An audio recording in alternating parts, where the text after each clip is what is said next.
Good morning. It's Monday, March 4th, and today in Congress they're going to get started on the new budget, and hopefully they'll get something intelligent done. But I don't want to talk about that this morning. I want to talk about tomorrow. Tomorrow is Super Tuesday. Super Tuesday refers to the Tuesday in the presidential election year when the largest number of states and territories hold presidential primary or caucus. He said the vote at this time is about picking delegates to the convention. So what is a delegate? And what kinds of delegates are there? So a delegate is a person who is chosen to represent their state or their community at their party's presidential nominating convention and to help select a candidate to represent their party on the November ballot.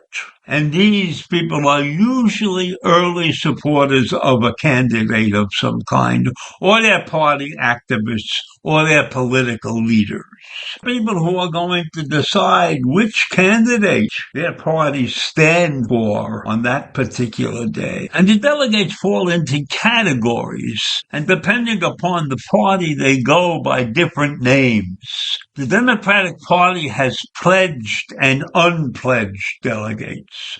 So that means that somebody must vote for a certain person, and the other one has a free thinker. Right? And the Republican Party has those who are bound and those who are unbound. What's the difference? Nothing in my mind. So a pledged or bound delegate must vote for whichever candidate their party wins the primary or the caucus in their state. Now, the unpledged and the unbound delegates may choose to vote for any candidate, no matter what their state's primary or caucus came to, no matter what their primary or caucus state result was. And these delegates usually aren't allowed to select candidates in the first round of voting in contested races. So you can be unpledged or unbound, but you don't get to vote till the second time around. In the Democratic Party, current elected officials and party leaders, or super delegates, are all in the unpledged class. It means they must know something or be smarter than the others, perhaps. But I wouldn't bet on that. Now, here are some very strange numbers. The numbers of delegates differs between the party, but both will have thousands of delegates representing the 50 states, plus Washington, D.C., and several U.S. territories.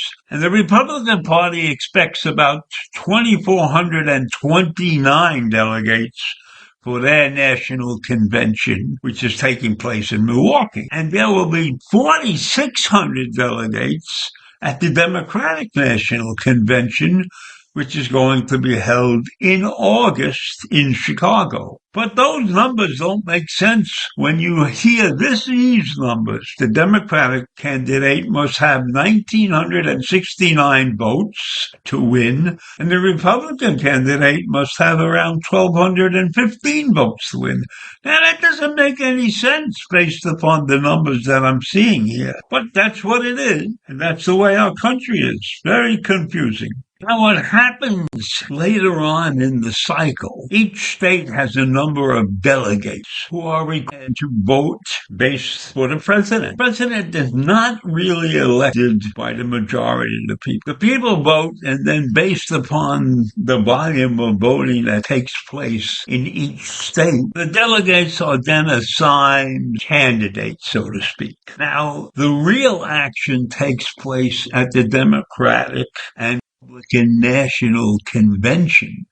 because that's where their candidate for the presidency is actually selected. And it's based upon how many delegates from that particular state have come to the convention to vote. So what they've taken is the popular vote is shrunk down to a smaller size vote, which is represented by the delegates. And then when they go to the national convention, those delegates are assigned the job of picking the real candidate. And then once they pick the real candidate, then the actual election process takes place, and then the electoral college comes into play, because the electoral college has many fewer votes than the delegate count, and much fewer votes than the population count.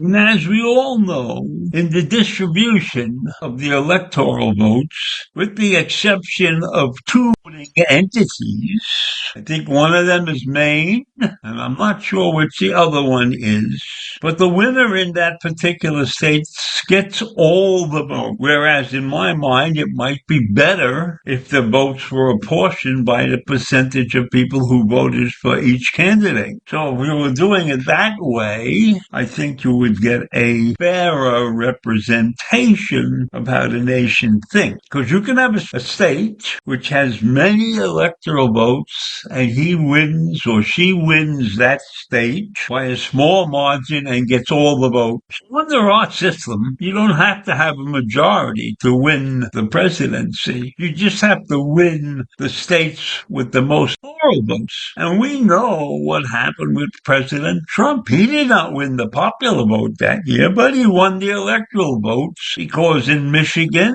and some of the other purple states, for lack of a better term, states which can swing each way differently every time there's a vote, he won those states by a small majority and got all the electoral votes. So as I stand here today, tomorrow is a very important day in the cycle. It'll get the ball rolling toward who is actually going to be our presidential candidate. And I believe that the Republican Party is locked up in favor of Donald Trump right now. And the only thing that can save them and us is the criminal court system. And you and I all know that Donald Trump is fighting hard as he possibly can to delay and delay and delay so that he could possibly win an election in November. So the real start to the election cycle in my mind is tomorrow, Super Tuesday, when we get 17 states out of play or into play or whatever you want to call it. And we may get a better picture of what's going on. But I think no matter what happens, it will be a very close election, even if Trump gets the opportunity to run. So I leave you with that this morning. A brief history of our election cycle. Have a great day. Bye.